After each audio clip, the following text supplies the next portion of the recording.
welcome to the Explainer. So today we are unpacking a seriously frustrating but deeply relatable phenomenon. Have you ever wondered why we get stuck in these just absolutely exhausting relationship loops? Well, if you feel like you keep attracting the exact same draining personalities, just wearing different faces, trust me, you are in the right place. Let me ask you this right off the bat. Are you a magnet for toxic people? Seriously, think about it for a second. Do you feel like you give your absolute all to your friendships, your family, or your romantic partners, only to repeatedly end up feeling completely drained, used, or even betrayed?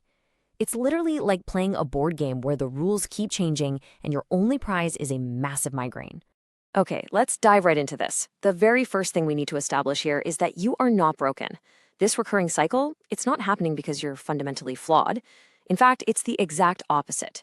Your big heart is a beautiful thing, but it is being targeted. It's being exploited. You see, toxic manipulative people don't go looking for weak targets. They actively hunt for strong, accommodating ones. They are literally hunting for your best virtues. So what exactly are those virtues? Well, you might be a people pleaser who physically cringes at the mere thought of disappointing someone. Or maybe you're the fixer, swooping in to solve a crisis before anyone even asked for help. You could be a conflict avoider, always choosing to just swallow your feelings rather than rock the boat. Add in being fiercely loyal and wearing your heart on your sleeve, and boom, you've got the absolute perfect recipe for attracting someone who just wants to take, and take. There's this old saying, you cannot pour from an empty cup, but some people will keep drinking anyway. Man, does that hit home. We so often think our selflessness will eventually be rewarded with mutual respect, right? But to a toxic person, your boundless generosity isn't seen as this precious gift to be cherished. Not at all. It's seen as an open door.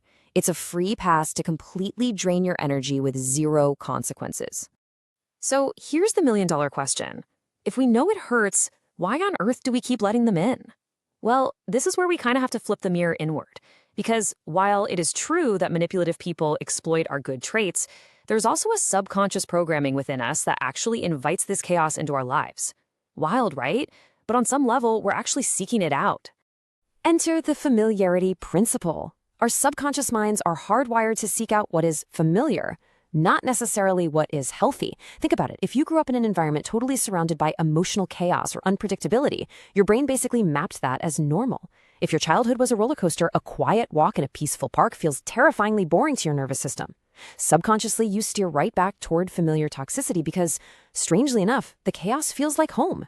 And that brings us to a slightly uncomfortable truth we really have to confront, the hidden payoff of misery.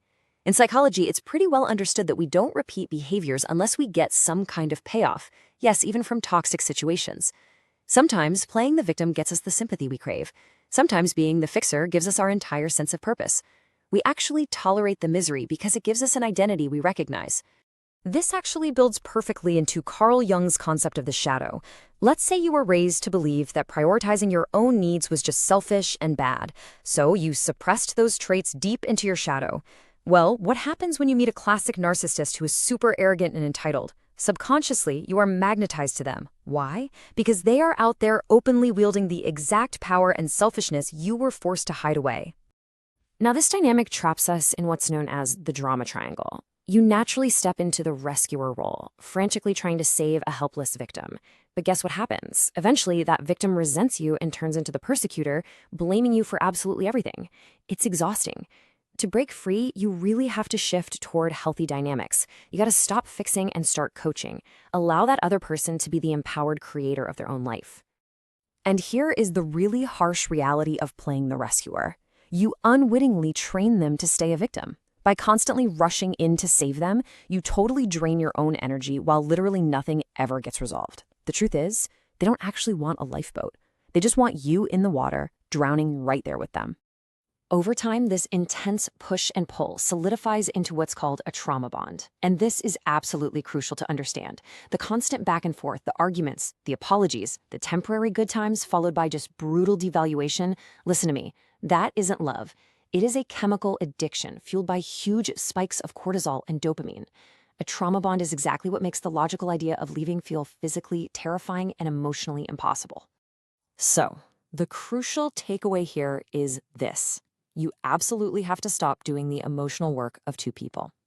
If you are always the only one apologizing, the only one taking accountability, the only one up at 2 a.m. researching how to communicate better so you don't trigger them, you're not in a partnership.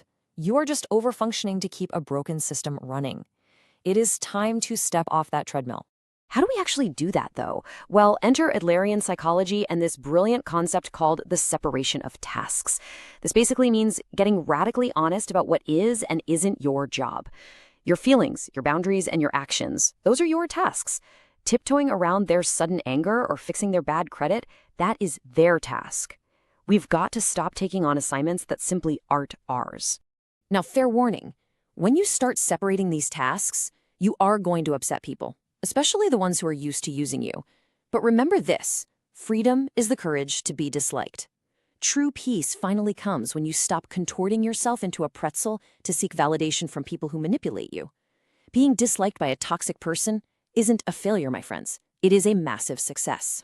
All right, so breaking the cycle requires real action. First up, define hard boundaries of exactly what you will and will not tolerate. Next, practice saying no without following it up with a 5-minute guilt-ridden apology. Remember, no is a complete sentence. And finally, trust your gut. If someone's words sound super sweet, but your nervous system is screaming the truth whenever you're around them, please listen to it. A lot of people are terrified that setting boundaries makes them cold or closed off. But try thinking of it this way instead. Boundaries are not massive concrete walls designed to isolate you from love and connection. No, they're simply fences with gates. And you hold the key. You get to decide who respects your property enough to be allowed inside and who needs to just stay out on the street. And for anyone out there dealing with truly abusive, severely toxic, or highly narcissistic individuals, remember this absolute rule. No contact is a boundary. You do not owe a manipulator a debate about your boundaries. You don't have to somehow get them to understand or agree with why you're stepping away. Simply walking away and removing their access to you is the ultimate unbreakable boundary. As you start to implement these steps, your mind naturally begins to rewire itself. You stop making endless excuses for their poor behavior, and you start demanding mutual trust and respect as a baseline, not some kind of luxury. And as you cultivate this fierce, unapologetic self-love and start filling your cup with positive people who actually energize you, your tolerance for those one-sided, toxic relationships is going to vanish completely. I want to leave you with a provocative thought to carry with you today. Who will you stop rescuing today? You have these incredible superpowers of empathy, loyalty, and kindness. It's time to stop letting them be drained by people who refuse to learn how to swim. Let's start directing that beautiful energy right back into your own life. Thanks so much for joining me for this explainer, and I will catch you in the next one.